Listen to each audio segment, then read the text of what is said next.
À l'intérieur de la feuille de temps, lorsque vous avez un ou des employés qui ont du temps supplémentaire à l'intérieur de cette période de paye, vous devez, avant de pouvoir approuver la feuille de temps, confirmer ou distribuer le temps supplémentaire en fonction de ce que vous voulez faire pour la paye. Par exemple, ici, à l'intérieur de la feuille de temps, j'ai Bugs Bunny qui a fait 42 heures dans ma première semaine. Ici, ce que ça donne, c'est que j'ai 2 heures à distribuer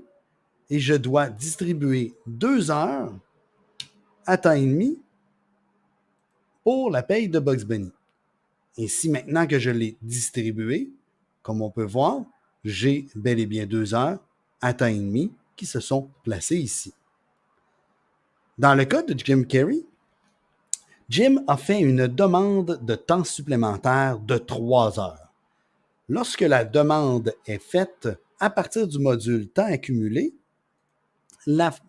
feuille de temps ne vous demandera pas de distribuer le temps, mais plutôt de confirmer, comme c'est indiqué ici, ce que la demande exige. La demande qui a été faite, c'est une demande de 3 heures à taux simple à accumuler à l'intérieur de la banque de Jim. Si c'est ce que je veux faire, si c'est ce que nous devons faire pour sa paye, parfait, nous pouvons simplement sauvegarder afin de confirmer la distribution.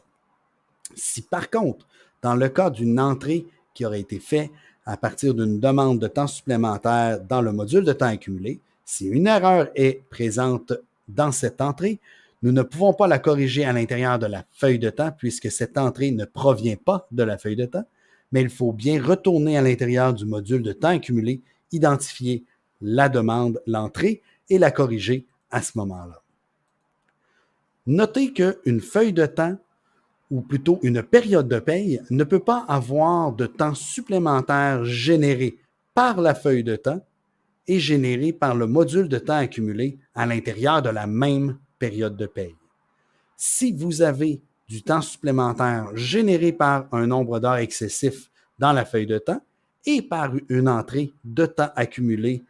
à l'intérieur du module, vous aurez un message d'erreur à l'intérieur de ce pop-up qui sera en rouge et vous ne verrez aucun total d'heures. Donc, vous saurez qu'il y a une correction à faire à ce moment-ci, ou bien dans la feuille de temps, ou bien dans le module de temps accumulé, tout dépendant de ce que vous souhaitez que vos employés fassent. Une fois que le tout est distribué, eh bien maintenant, il est possible simplement d'approuver si toutes les autres demandes, évidemment, ont été approuvées.